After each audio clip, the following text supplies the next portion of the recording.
ఎంతో పవిత్రమైన అసెంబ్లీని గత ప్రభుత్వం దెబ్బతీసిందని ముఖ్యమంత్రి చంద్రబాబు అన్నారు.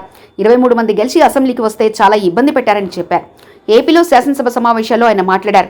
నా కుటుంబం గురించి ఇష్టానుసారంగా మాట్లాడారు. మైక్ ఇవ్వకుండా అవమానపరిచారు. సీఎంగానే అసెంబ్లీకి వస్తానని ఆ రోజే గట్టిగా చెప్పా. కౌరవ సభకు రాను, గౌరవ సభకే వస్తానని స్పష్టం చేశా. రాష్ట్రంలోని ఆడపడుచులను అవమానించారు. సోషల్ మీడియాలో ఇష్టానుసారంగా పోస్టులు పెట్టారు. ప్రజలంతా గమనించి నన్ను గౌరవ సభకు పంపారు. భవిష్యత్తులో ఏ ఆడబిడ్డకు అవమానం జరగకుండా చూడాలి. నా గౌరవాన్ని కాపాడిన ప్రజానికానికి మనస్ఫూర్తిగా ధన్యవాదాలు. మరో జన్ముంటే తెలుగువాడిగానే పుట్టాలి. తెలుగు గడ్డ రుణం తీర్చుకోవాలనేదే నా కోరిక అని చంద్రబాబు పేర్కొన్నారు. మైక్ ఇవ్వకపోయినా నేను స్టేట్మెంట్ ఇవ్వాలి కాబట్టి ఇచ్చాడు తాను రికార్డు కోసం అని చెప్పి గట్టిగా లేచి ఇదే సీట్లో కూర్చొని ఆ రోజు నేను చెప్పింది అదే వర్డ్స్ మీకు రిపీట్ చేస్తున్నాను. నేను స్టేట్మెంట్ ఇవ్వాలనుకున్నాను, మీరు మైక్ ఇవ్వకుండా చేశారు.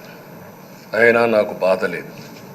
మళ్ళీ చెప్తున్నా, ముఖ్యమంత్రిగానే ఈ హౌస్కు వస్తాను తప్ప అదర్వైజ్ రాజకీయాలు అవసరం లేదు.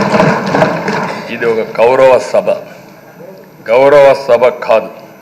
ఇలాంటి గౌరవ సభలో నేనుండనని మరొక్కసారి చెప్తూ మీకు నమస్కారం.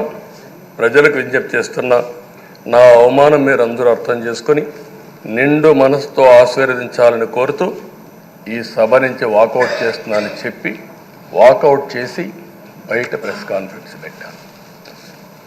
ఎందుకు ఈ విషయం చెప్తున్నానంటే, నా జీవితంలో ఇది 9వసారి నేను వెళ్ళే.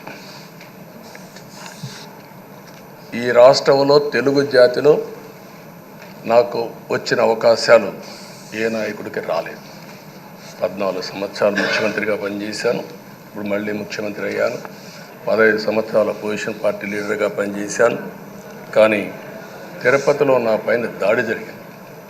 24 క్లేమోర్ మైన్స్ నా మీద బ్లాస్ట్ చేశారు. ఆ రోజు కూడా నా కళ్ళలో నీళ్ళు రాలేదు. మొట్టమొదటిసారిగా ఎలాంటి సంబంధం లేని నా సతీమణి పైన ఆరోపణలు చేశారు. ఆ ఒక్కరిపైన కాదు, ఈ రాష్ట్రంలో ఆడపడుచులందరిపైన, గౌరవంగా బ్రతికే ఆడబిడ్డలందరినీ అవమానం చేయడం, సోషల్ మీడియాలో పెట్టడం, క్యారెక్టర్ అసాసినేషన్ చేయడం, ఇలాంటి చాలా సంఘటనలు జరిగాయి. దానికి పరాకాష్ఠగా మరో శాసనసభ్యులు కానీ,